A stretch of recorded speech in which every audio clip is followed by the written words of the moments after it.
Shalom, shalom, peu de Dieu, que la grâce et la faveur de Dieu vous soient multipliées en abondance. C'est avec beaucoup de joie que je vous retrouve en ce jour, n'est-ce pas, pour annoncer les oracles de l'Éternel pour chacune de vos vies. Amen. Paix et grâce sur vous, que Dieu rencontre chacun au point de ses différents besoins. Au nom de Jésus, amen, amen, amen. Nous pouvons acclamer le Seigneur comme vraiment que nous sommes vivants.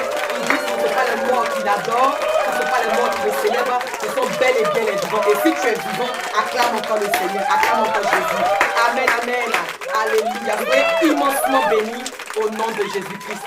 Le thème de mon message ce matin, c'est « Tu laisseras des séquelles après ta rencontre avec Dieu ». Amen. Tu laisseras des séquelles après ta rencontre avec Dieu. Alléluia. Mais c'est quoi les séquelles? Amen. Les séquelles, n'est-ce pas, nous disons que ce sont les traces ou troubles qui restent après un traumatisme. Alléluia. Amen. Gloire à Dieu. Les séquelles, donc, ce sont les traces ou troubles. Alléluia. Qui restent après un traumatisme. Gloire à Dieu. C'est-à-dire qu'après une maladie physique ou spirituelle ou mentale, alléluia, il y a ces séquelles-là qui restent. Par exemple, je prends un exemple de quelqu'un qui fait un AVC. Vous allez constater que après la maladie, il y aura des séquelles. Amen, amen. Amen. On va voir, n'est-ce pas, une déformation, une paralysie, n'est-ce pas, son côté qui est touché. En tout cas, vraiment, ces traces-là, c'est ce qu'on appelle séquelles. Ou aussi, quand il y a des guerres dans des nations, n'est-ce pas, les séquelles seraient par exemple que les maisons, n'est-ce pas, sont détruites, les pertes en vies humaines. Alléluia. C'est ça, c'est cela les séquelles. Alléluia. Gloire à Dieu. Ou bien aussi quand quelqu'un fait une chirurgie, une opération, il y a cette grande cicatrice-là. C'est ça aussi, n'est-ce pas, les séquelles. Alléluia. Gloire à Dieu. Donc, les séquelles, ce sont les traces qui restent après un bouleversement, après un traumatisme. Gloire à Dieu. Donc, aujourd'hui, je vais vous parler des séquelles après votre rencontre avec le Seigneur. Car après chaque rencontre, n'est-ce pas, avec le Seigneur, il y a des séquelles. Amen, amen. Amen. Gloire à Jésus-Christ de Nazareth. Bien aimé, voyez-vous, plusieurs personnes ont des amis. Que dis-je? Des amis intimes. Et ces amis-là sont intimes ou deviennent intimes parce qu'ils passent beaucoup de temps avec vous. Ils passent beaucoup de temps avec nous. Alléluia. On se plaît d'être dans leur présence. On échange des choses importantes comme des choses moins importantes. Le plus important, c'est de se retrouver dans leur présence afin de partager, afin d'échanger. Alléluia. Amen. Gloire à Dieu. Et c'est cela. Donc, écoutez-moi. On peut être rempli de la connaissance spirituelle. Plusieurs, n'est-ce pas, peuvent connaître la Bible de A à Z, mais ne sont pas intimes à Dieu, ne sont pas proches de Dieu. Et ce matin, je parle, n'est-ce pas, à ces personnes-là qui recherchent l'ami intime, qui recherchent, n'est-ce pas, l'ami fidèle, qui recherchent, oh, alléluia, ce meilleur ami-là. Alléluia. Amen. Gloire à Dieu. Amen. Et cet ami-là, lorsque tu le rencontres, tu es bouleversé. Amen. Cet ami, lorsque tu le rencontres, n'est-ce pas, ton être est bouleversé. Yes. Ta vie est bouleversée. Alléluia. Amen. Et j'ai parcouru la Bible et j'ai découvert des personnages qui l'ont rencontré et qui ont vu leur vie être transformée à jamais. Ils ont vu leur vie bouleversée à jamais. Alléluia. Je suis en train de parler de bouleversement et non pas de changement. Parce qu'il ne peut pas avoir de bouleversement, alléluia, sans changement. Alléluia. Amen. Il n'y a pas de bouleversement s'il n'y a pas eu de changement. Alléluia. Alors, des personnes comme Abraham, comme Gédéon, comme Marie, la mère de Jésus, comme la femme samaritaine, comme Zacharie, alléluia. Gloire à Dieu. Alors, toutes ces personnes-là, pour nous citer que ces personnes, effectivement, ont rencontré cet ami-là et ont vu leur vie transformée. Et ont vu leur vie, n'est-ce pas, bouleversée. Alléluia. Amen. Gloire à Dieu. Et ce matin, je veux te parler, n'est-ce pas, d'un personnage qui a eu la grâce de faire la rencontre avec le Seigneur. Alléluia. Amen. Et dans le livre de Jérémie 24, verset 7, Dieu dit, je leur donnerai un cœur pour qu'ils connaissent que je suis l'Éternel. Amen, amen.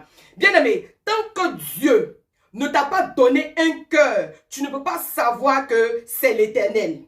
Tant que Dieu ne t'a pas donné un cœur, tu ne peux pas le percevoir et tu ne peux pas le rencontrer. Alléluia. Car tu peux croiser le Seigneur sans savoir que c'est lui qui est là. Amen.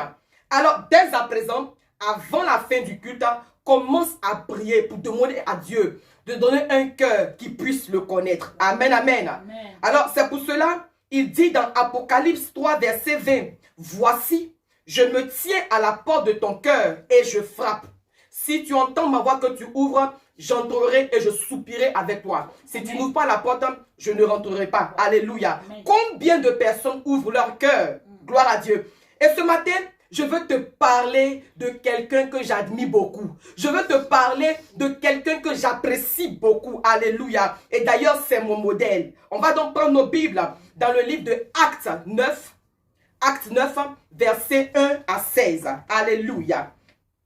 Cependant, Saul, respirant encore la menace et le meurtre contre les disciples du Seigneur, se rendit chez le souverain sacrificateur et lui demanda des lettres pour les synagogues de Damas, afin que, s'il trouvait des partisans de la nouvelle doctrine, hommes ou femmes, il les amène liés à Jérusalem.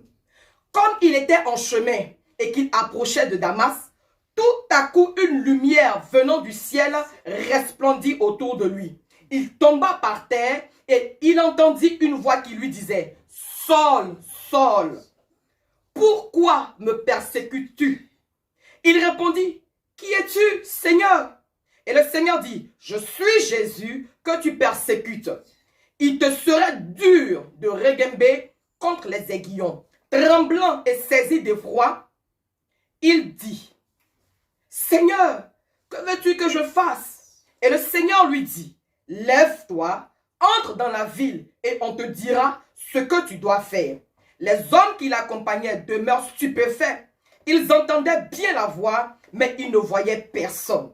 Saul se releva de terre et, quoique ses yeux soient ouverts, il ne voyait rien.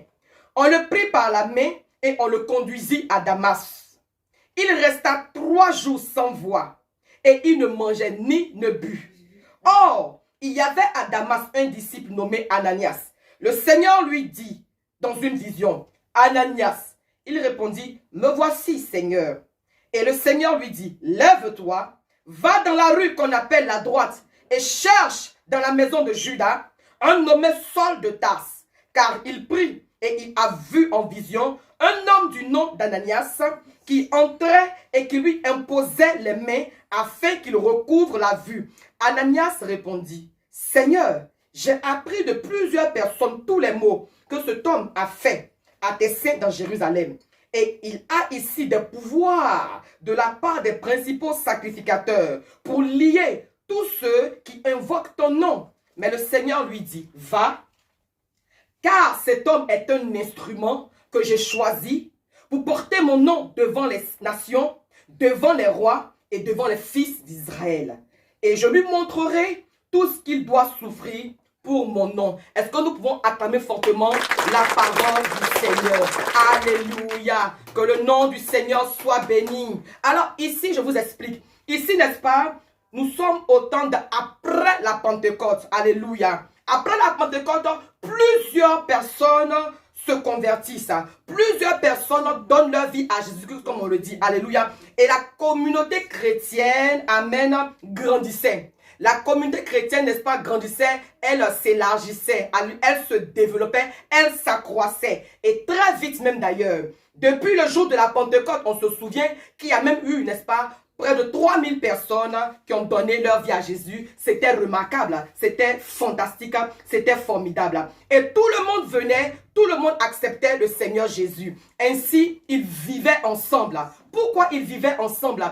Ils vivaient ensemble justement parce qu'à cette époque-là, il y avait un groupe intégriste, un groupe juif intégriste, n'est-ce pas, qui les persécutait, qui les tuait. Alors, il fallait vivre en communauté, il fallait vivre ensemble, il fallait vivre en harmonie. Alléluia. Je prie ce matin que toi et moi puissions vivre en harmonie. Que toi et moi, en tant qu'enfants de Dieu, en tant que des personnes qui se réclament être de Jésus-Christ, puissions vivre effectivement dans une parfaite symbiose, dans une parfaite harmonie, dans une parfaite cohésion, n'est-ce pas, dans l'unité et dans l'amour. Alléluia. Et d'ailleurs, c'est à cela qu'on reconnaîtra que nous sommes véritablement les disciples du Seigneur. Alléluia. Alors, ces chrétiens étaient persécutés, car la manière dont les gens se convertissaient avec la puissance du Saint-Esprit dérangeait ce groupe de personnes-là, alléluia, le succès n'était pas apprécié par ces personnes-là. Gloire à Dieu. Donc, il voulait détruire l'œuvre. Il voulait, n'est-ce pas, briser l'œuvre. Alléluia. Gloire à Dieu.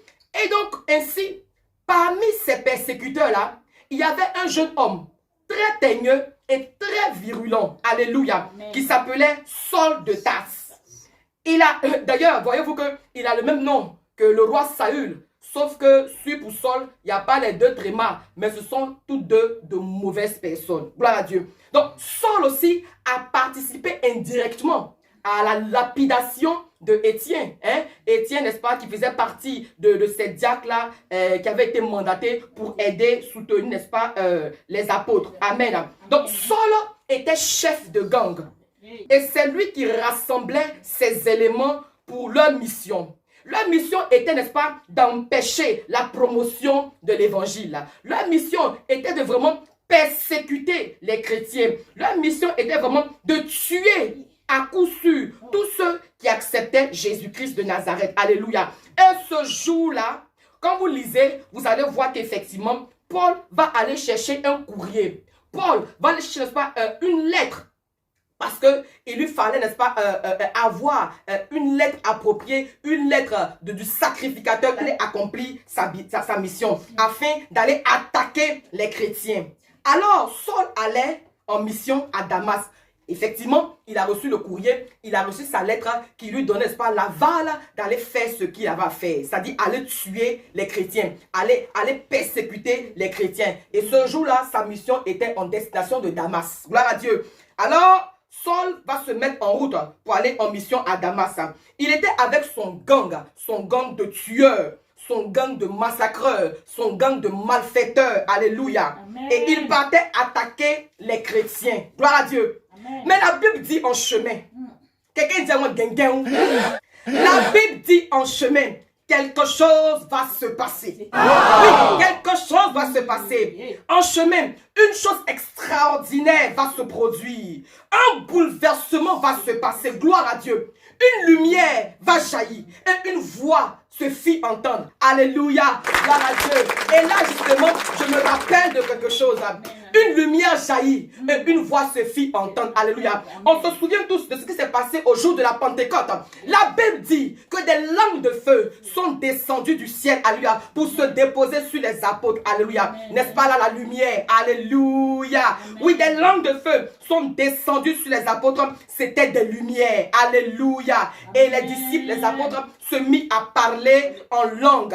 Et la Bible dit que il se fit entendre une voix. On se souvient, n'est-ce pas, que lorsque Jésus-Christ est sorti des eaux du baptême, le ciel s'est ouvert, n'est-ce pas, et il se fit entendre une voix pour dire, celui-ci est mon fils bien-aimé en qui j'ai mis ma confiance. Amen. Amen. Donc nous connaissons que Dieu était à l'œuvre. Alléluia. Amen. Donc ce jour sera spécial pour Saul. Ce jour sera particulier pour Saul. Ce jour sera, n'est-ce pas, remarquable et exceptionnel pour Paul. Alléluia. Saul, il conduisait, n'est-ce pas, une troupe de tueurs. Mais cette fois-ci, c'est une voix qui va le conduire à Damas.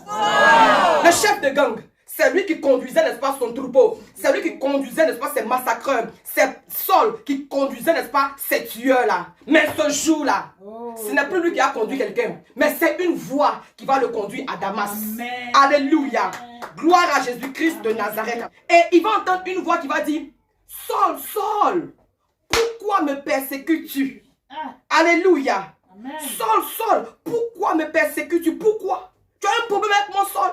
Tu as un problème avec moi? Pourquoi tu me persécutes? Bon, Adam, depuis tu fais, je ne parle pas là. Aujourd'hui, c'est quoi?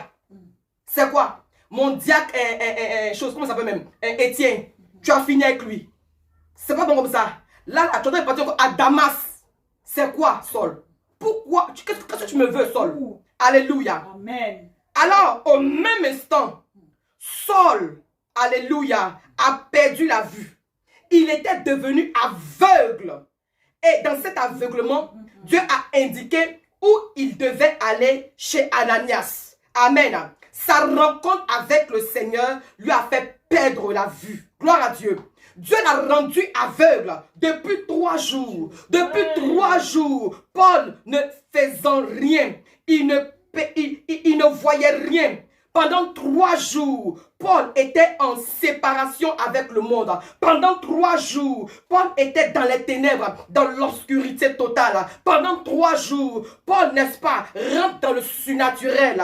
Oui, la Bible dit que le Seigneur a fait 3 jours dans le tombeau. Alléluia. Oui, la Bible nous dit que dans le livre de Luc 1, verset 20, que Zacharie a été choisi pour aller faire les sacrifices dans le temple, selon le sort. Amen, amen. Amen. Et la Bible dit que quand Zacharie a fait le sacrifice, il y a un ange qui est descendu. C'était sa rencontre avec Dieu. Après cela, Zacharie est devenu muet. Bien-aimé, tu ne peux pas rencontrer Dieu et rester intact. Tu ne peux pas rencontrer Dieu et rester pareil. Chaque fois que tu rencontres Dieu, quelque chose va se produire dans ta vie. Alléluia. Amen. Marie, la mère de Jésus. Amen. La Bible dit, quand elle a rencontré Dieu, elle est tombée enceinte. Je prie, alléluia, que ta rencontre avec Dieu te donne de tomber enceinte. Je prie pour toi ce matin, que ta rencontre avec Dieu te donne de tomber enceinte. Au nom de Jésus, au nom de Jésus, enceinte de ta délivrance, enceinte de ton bébé, enceinte de ton miracle, enceinte de ta bénédiction, enceinte de ta réussite, enceinte de ton travail, au nom de Jésus. Alléluia. Gloire à Dieu. Jacob, dans le livre de Genèse 32, verset 1, a perdu sa hanche. Alléluia. Jacob s'est battu avec l'ange. Lorsqu'il a rencontré Dieu, il a perdu sa hanche. Tu ne peux pas rencontrer le Seigneur et rester le même. Il faut que tu perdes quelque chose. Je prie pour toi ce matin que tu perdes quelque chose. Que tu perdes quelque chose. Alléluia. Que tu perdes quelque chose. Que tu perdes ta maladie. Que tu perdes ton orgueil. Que tu perdes l'incrédulité. Que tu perdes le stress. Que tu perdes quelque chose. Au nom de Jésus. Regardez Marie. Elle a perdu sa notoriété. Marie, la servante Marie, la mère de Jésus. Elle a perdu son honneur. Elle a perdu sa crédibilité. Quelle est cette jeune femme-là qui dit vraiment qu'elle est vierge et puis tu es en train d'être enceinte? Certainement que ce jour-là, elle va te dire, de quoi tu parles? Oh, tu as forniqué. Tu es dans l'impudicité. Alléluia. Bien aimé, quand tu rencontres Dieu, attends-toi à vivre l'humiliation. Quand tu rencontres Dieu, attends-toi à vivre aussi la condamnation. Quand tu rencontres Dieu, attends-toi à vivre vraiment le mépris. Alléluia. La femme Marie était tranquille dans son coin. Jeune femme bien belle, sage, sainte. Même ce jour-là, quand elle a fait sa rencontre avec Dieu, ça lui a coûté ce que cela a coûté. Alléluia. Gloire à Dieu. Bien-aimé, sache que quand tu rencontres le Seigneur, il y a quelque chose que tu paies. Chaque rencontre est spéciale. Chaque rencontre est particulière. Chaque appel, alléluia, n'est-ce pas, est spécial. Chaque histoire est personnelle. La rencontre avec Dieu implique un changement. Amen. La rencontre avec Dieu implique un changement. Amen. Le passage d'un état à un autre état. Alléluia. Écoute, la rencontre avec Dieu est personnelle. Ce n'est pas parce que Jacob a perdu une hanche que toi aussi tu as perdu la hanche aussi. Non. Alléluia. Amen. Chaque rencontre avec Dieu est personnelle. Chacun a son histoire. Alléluia. Gloire à Dieu. C'est par un acte de volonté que nous décidons librement de nous laisser guider par l'Esprit Saint, en tournant notre cœur vers Christ et avancer dans la sainteté. Alléluia. Amen. La Bible dit que Saul va se laisser guider pendant 3 jours, en faisant confiance à la voix qui lui a parlé. En s'abandonnant à elle, il accepte la grâce qui descend sur lui pour laisser le Seigneur le transformer. Amen. Saul a été obéissant. Il n'a pas dit, ah vraiment, c'est qu'elle a fait des yeux, j'ai perdu et je suis devenu aveugle et tout ça. Non. Il n'a pas dit pourquoi cette voix-là comme ça, non. Saul, n'est-ce pas, a été obéissant. Il a été sage. Il s'est vraiment conduit. Il se laissait diriger par la voix. Alléluia. La Bible nous parle aussi d'un autre homme, n'est-ce pas, Jonas. Mais Jonas était un serviteur désobéissant. À Jonas, Dieu parle. À Jonas, Dieu, n'est-ce pas, s'adresse. Pour lui dire, vraiment mon fils Jonas, je t'envoie en mission. Je veux que tu partes à Ninive pour aller prêcher la bonne nouvelle. Je veux que tu partes à Ninive, n'est-ce pas, pour aller annoncer l'évangile. Parce que à Ninive, n'est-ce pas, était réputé pour la sorcellerie. Qu'est-ce que Jonas a fait? Au lieu d'aller à Ninive, Jonas a payé son ticket pour aller à Tarsis. Et quand nous lisons les Écritures, on a vu que, n'est-ce pas, pendant le voyage, dans le bateau, il y a une tempête qui va se lever. Et donc le bateau va commencer à couler, à chavirer.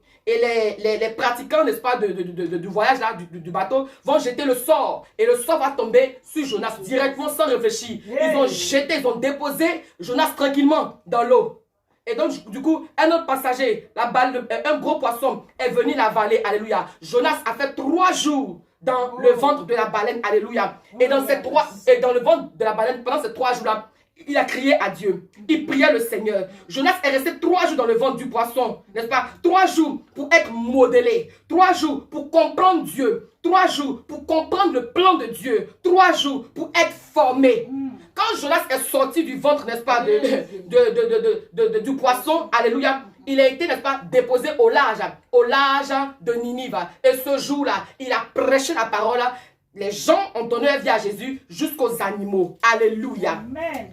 Jonas, pendant 3 jours, a fait silence devant Dieu et était à l'écoute. Amen. Amen. Alors, en faisant silence pendant 3 jours, Saul s'est mis à écouter Dieu pour comprendre et répondre, n'est-ce pas, à son appel et changer de vie. Pendant 3 jours, il y a eu une prise de conscience. Il s'est laissé guider par Dieu pour répondre à son appel. Lorsque tu laisses Dieu te transformer, tout change dans ta vie. Amen. Lorsque tu laisses Dieu te transformer, il y a un bouleversement dans ta vie. Alléluia. Aujourd'hui, plusieurs personnes viennent à l'église, mais n'ont pas fait de rencontre avec Dieu. Que dis-je? Plusieurs personnes viennent à l'église aujourd'hui, mais n'ont pas fait une rencontre véritable avec Dieu. N'ont pas fait une vraie rencontre avec Dieu. Alléluia. C'est ce qui est important au fait. C'est cette rencontre, la vraie rencontre que tu fais avec Dieu là. C'est ce qui est important. Où tu entends sa voix. Où tu entends sa voix audiblement. Saul a entendu la voix de Dieu. Alléluia. Gloire à Dieu. Et ce matin, je veux parler à une personne. Je veux parler à une personne, oui, qui veut faire une rencontre personnelle avec Dieu. Ce matin, je suis venu parler à une personne qui veut faire une rencontre personnelle avec Dieu. Alléluia. Aujourd'hui, tu pleures. Mais tu pleures parce que justement, tu n'as pas fait de rencontre avec Dieu. Aujourd'hui, tu pleures parce que tu n'as pas fait de rencontre personnelle avec Dieu. Aujourd'hui, tu murmures. Aujourd'hui, tu te plains de tout et de rien. Parce que tu n'as pas fait une rencontre personnelle avec Dieu. Parce que quand tu fais une rencontre personnelle avec Dieu, tu ne murmures plus. Quand tu fais une rencontre personnelle avec Dieu, tu ne murmures plus. Tu ne calomnies plus, tu ne critiques plus. Parce que tu as un autre level, tu as un autre niveau. Tu es quelque part d'autre. Quand tu fais une rencontre véritable avec Dieu là, ta vie change en fait. Ta vie est bouleversée. Les choses anciennes sont passées et toutes les choses deviennent nouvelles. C'est de ça qu'il s'agit. Tu dis à rencontrer Dieu, regarde ta vie, examine-toi. Est-ce que tu sens même que ta vie a changé un peu? Tu sens ça? Faut te regarder. Quand tu regardes ta vie là, est-ce que tu sens même que ta vie a changé? De toute façon, tu veilles hier là. Et puis aujourd'hui que tu dis que tu es disciple là. En quoi est-ce que ta vie a été transformée? En quoi est-ce que ta vie a été bouleversée? En quoi est-ce que Jésus-Christ est ton ami? Quand tu rencontres Dieu, ta vie change. Quand tu rencontres Dieu, ta vie est bouleversée, ta vie est modifiée, ta vie est façonnée, ta vie est transformée, ta vie est renouvelée. C'est de ça qu'il s'agit. La transformation. La vraie transformation. Amen. La transformation pure. Amen. Alléluia. Amen. Et c'est ce que justement Saul de Tarsa a vécu. Gloire à Dieu. Amen. Alléluia. Alléluia. Simon fait une rencontre avec Jésus. Et Jésus lui dit, tu ne t'appelleras plus Simon. On t'appellera Pierre. Alors, on l'appelle Simon-Pierre. Quand tu fais une rencontre personnelle, même avec Dieu, n'est-ce pas? Il y a des changements dans ton nom. Amen. Gloire à Dieu. Amen. La Bible nous dit que quand Jacob s'est battu avec l'ange et que sa hanche a été déboîtée, l'ange dit, tu ne t'appelleras plus Jacob. Yes. On t'appellera Israël. Oui, on ne peut plus t'appeler Jacob parce que vraiment, Jacob là, c'est l'usurpateur. Jacob, c'est le menteur. Jacob, c'est le voleur. Jacob, c'est le vaurien. Jacob, c'est le plaisantin. Jacob, c'est le maudit. Abi, là où tu es arrivé là, tu es rentré dans le secret de Dieu. On ne peut plus jamais t'appeler Jacob. Abi, on ne peut plus t'appeler voleur. On va t'appeler Israël. Ça veut dire que tu as été formé par Dieu. Tu as combattu avec Dieu, puis tu as remporté, tu as eu la victoire. Alléluia. Est-ce que quelqu'un veut vivre cette expérience-là? Est-ce que quelqu'un veut vivre cette expérience-là? Alléluia. Abraham, n'est-ce pas, a été changé en Abraham. Abraham a été changé en Abraham parce qu'il a fait une rencontre avec le Seigneur. Sarai était son nom à l'époque. Alléluia. Mais quand elle a fait aussi une rencontre avec le Seigneur, sa vie a été à jamais bouleversée et son nom est devenu Sarah. La Bible nous parle aussi de Gédéon. Lorsqu'il a fait la rencontre avec Dieu, sa vie a changé. Il s'appelle maintenant désormais vaillant héros. Gloire à Dieu. Quel nom tu veux que le Seigneur te donne? Parce qu'il veut que tu fasses une rencontre personnelle avec lui. Par ta vie de prière, par ta détermination, par ton engagement, par ta vie de sanctification, par ta consécration. Alléluia. Saul de Tarse a fait 3 jours sans voir. Mais le jour où ses yeux se sont ouverts, quelque chose s'est produit dans sa vie. 3 jours dans l'obscurantisme, 3 jours dans le tohu-bohu, 3 jours dans le chaos, 3 jours dans les ténèbres. Mais au terme de ces 3 jours-là, quand ses yeux se sont ouverts, quelque chose s'est passé dans sa vie. Aujourd'hui, on est émerveillé quand les gens tombent. On est éveillé, et puis ça tombe. Abi, quand tu es tombé là et que tu t'es réveillé là, quel est le changement? Qu'est-ce qui a changé? Le plus important, ce n'est pas que tu tombes, mais que le monde tombe en toi. Amen. Le plus important, ce n'est pas que tu tombes, mais que quand tu es tombé et que tu t'es réveillé là, que le monde tombe en toi, qu'il y ait un changement en toi, qu'il y ait une modification en toi, qu'il y ait un bouleversement en toi, qu'il y ait véritablement, n'est-ce pas, une transformation radicale, pure en toi.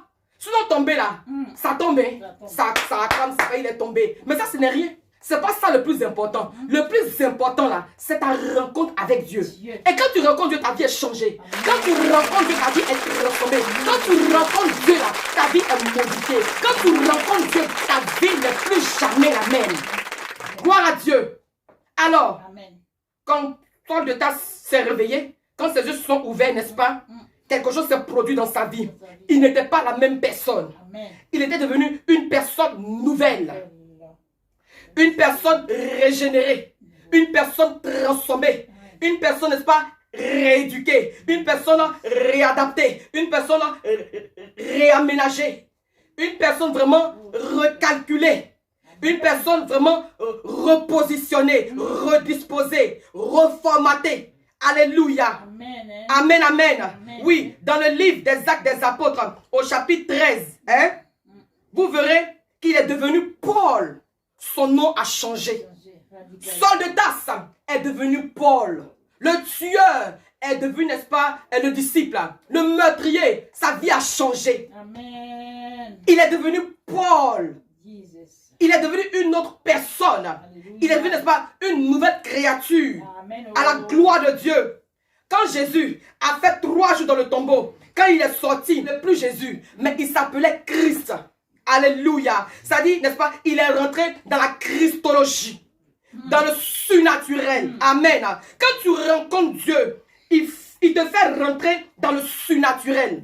Quand tu rencontres Dieu, il te fait rentrer dans le surnaturel et ton nom change et ta vie change. Amen. Le Seigneur ne regarde pas à ton passé. Le Seigneur, ce matin, il ne regarde pas à ton passé, mais il se préoccupe de ton présent pour gérer et assurer ton futur. Amen. Alléluia. Amen. Toutes les actions que tu poses aujourd'hui vont compter devant Dieu pour te donner un grand nom demain. Alléluia. Gloire à Dieu. Ce matin, je veux parler à une personne qui veut faire une rencontre spéciale avec le Seigneur. Je veux parler, alléluia, à une personne qui veut, n'est-ce pas, que sa vie soit bouleversée. Parce que quand tu rencontres le Seigneur, ta vie est bouleversée. Quand tu rencontres le Seigneur, il y a des séquelles. Tu ne peux pas rencontrer Dieu sans laisser le séquelles. Alléluia. Ta rencontre avec le Seigneur laisse des séquelles. Ta rencontre avec le Seigneur laisse des traces. Ta rencontre avec le Seigneur laisse des marques. Ta rencontre avec le Seigneur laisse, n'est-ce pas, des choses authentiques, des choses palpables. Alléluia. Gloire à Dieu. Quand tu rencontres le Seigneur, tu vis une vie nouvelle. Et tu abandonnes beaucoup de choses. Tu abandonnes certaines choses que tu sais, n'est-ce pas, que le Seigneur n'aime pas. Bien aimé, celui qui veut aller rencontrer le roi, il se prépare. Quand tu dois aller rencontrer une autorité, quand tu dois aller rencontrer le roi, tu te prépares tes vêtements, tes chaussures, ton parfum. Amen, amen. Amen. Est-ce que tu veux rencontrer le Seigneur? Amen. Est-ce que tu veux rencontrer le Seigneur? Prépare-toi à sa rencontre. Mets de l'huile sur toi. Alléluia. Mets de l'huile sur toi. Que Dieu te bénisse. Alléluia. Et qu'il t'aide, n'est-ce pas, à te préparer pour sa rencontre. Quand tu rencontres le Seigneur, ta vie est bouleversée. Quand tu rencontres le Seigneur, ta vie est changée. Je prie, alléluia, qu'après ce message, tu fasses une rencontre pure avec le Seigneur. Qu'après ce message, tu fasses une rencontre authentique avec le Seigneur qui va bouleverser ta vie, qui va bénir ta vie, qui va transformer ta vie à tous les niveaux. Au nom de Jésus. Amen. Alléluia. Bien-aimés, la Bible nous dit, dans le livre de Matthieu 25, on nous parle, n'est-ce pas, de ces 10 vierges-là. Alléluia. Dont 5 étaient folles et 5 étaient sages. Elles devaient rencontrer le Seigneur. C'est une affaire de rencontre qui bouleverse la vie. C'est une affaire de rencontre qui change la vie. C'est une affaire de rencontre qui dispose. C'est une affaire de rencontre, n'est-ce pas, qui t'impose. C'est une affaire de rencontre, alléluia, qui te positionne. Ces 10 vierges-là, elles ont entendu parler, n'est-ce pas, du retour, de la venue de l'époux. Donc, elles ont essayé de se préparer comme elles pouvaient. Ce qui est sûr, quand on lit Matthieu 25, on voit qu'à un moment donné, l'époux est arrivé. Alléluia. Et lorsque l'époux est arrivé, gloire à Dieu, il y a 5 qui ont raté. Mais il y a 5, n'est-ce pas, ces 5 sages-là, elles avaient de l'huile et elles ont rencontré l'époux. Gloire à Jésus-Christ de Nazareth. Il faut que tu aies de l'huile, alléluia. Il faut que tu aies de l'huile. L'huile peut augmenter. L'huile, n'est-ce pas, tu peux la recevoir par la prière et par la méditation de la parole de Dieu. Amen, amen. Aujourd'hui, je vais te donner un secret. Je vais te donner un secret. Si tu veux, n'est-ce pas, que ta vie soit bouleversée. Si tu veux que ta vie soit bouleversée et que les sorciers ne viennent pas jouer avec toi et que les sorciers ne viennent pas taper tam-tam sur ta tête, alléluia, voici le secret. Il faut que tu rencontres le Seigneur.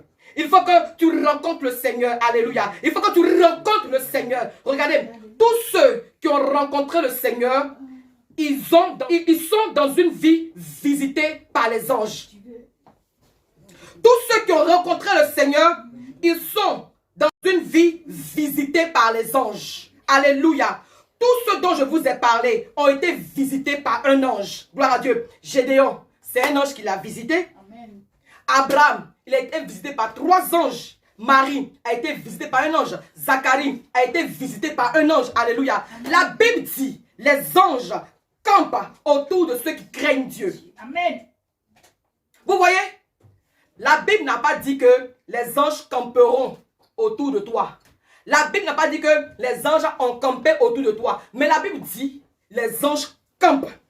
C'est au présent de l'indicatif. Amen. C'est au présent de l'indicatif. Les anges campent.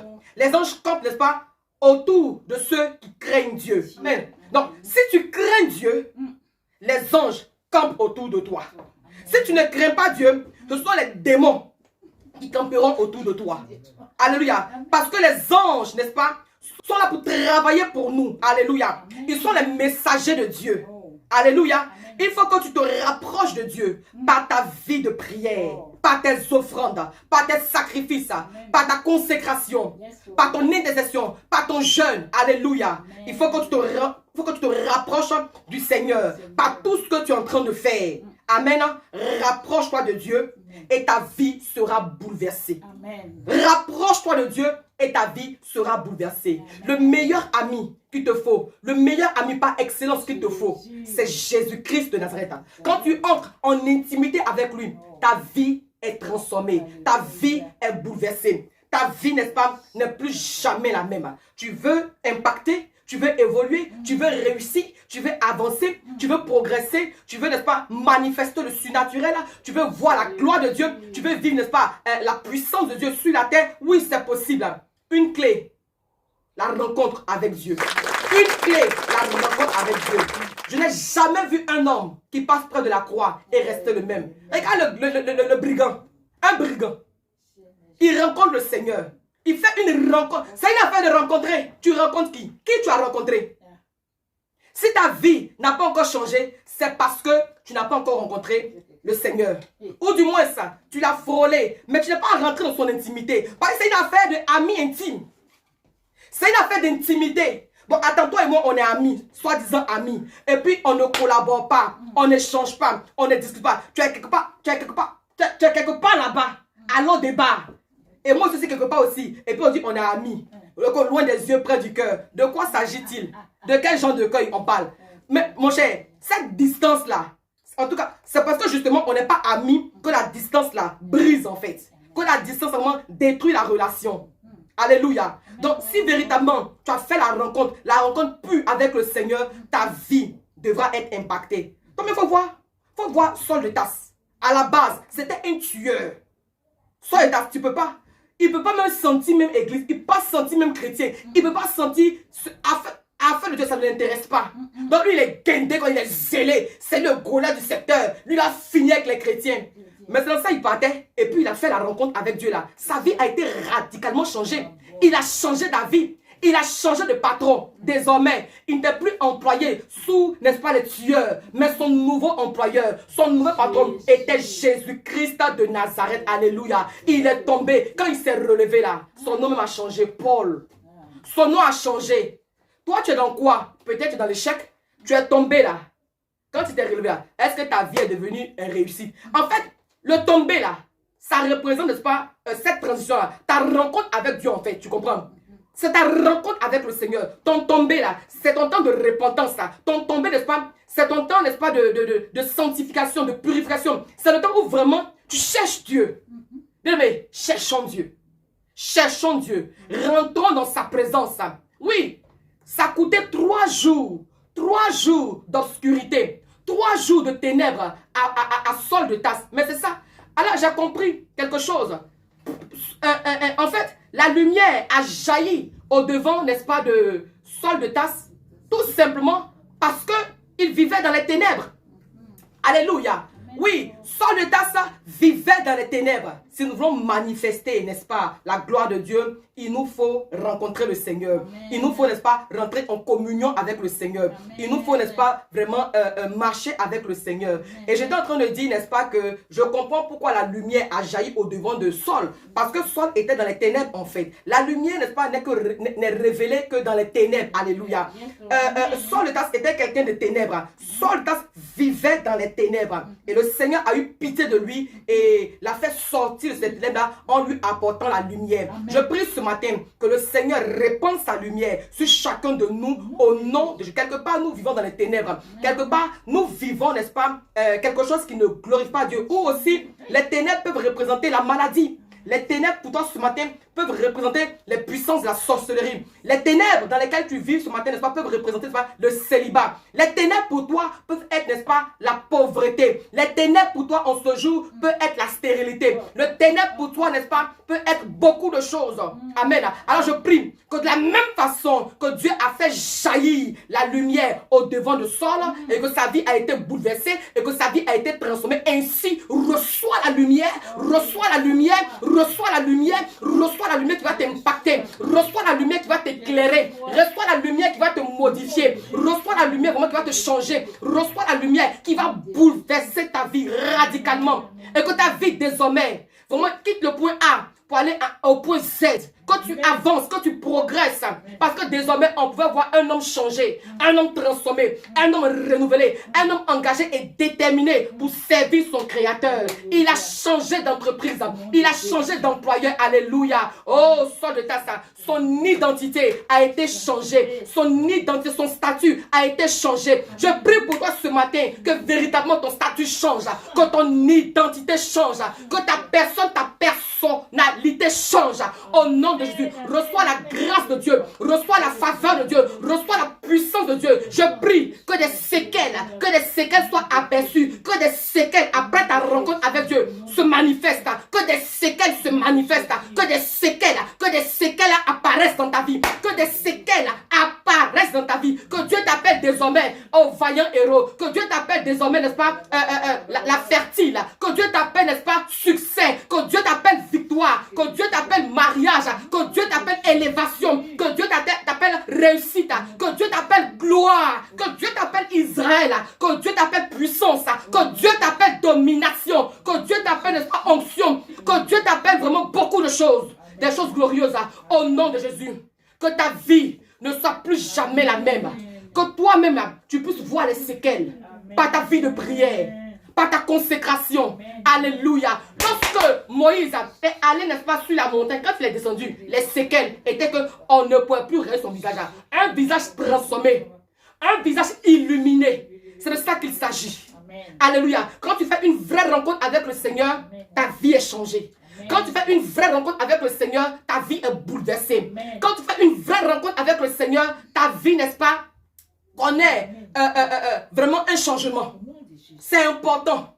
C'est important. Cherchons premièrement le royaume des cieux et sa justice. Alléluia. Ne nous débattons pas pour chercher ce qui n'est pas essentiel. Ce qui est essentiel là, c'est notre rencontre avec le Seigneur. Quand tu fais une rencontre avec le Seigneur là, il y a quelque chose qui en ressort. Parce qu'il dit que nous sommes l'épouse et lui il est l'époux. Donc quand l'épouse et l'époux vont ensemble, ça donne quelque chose.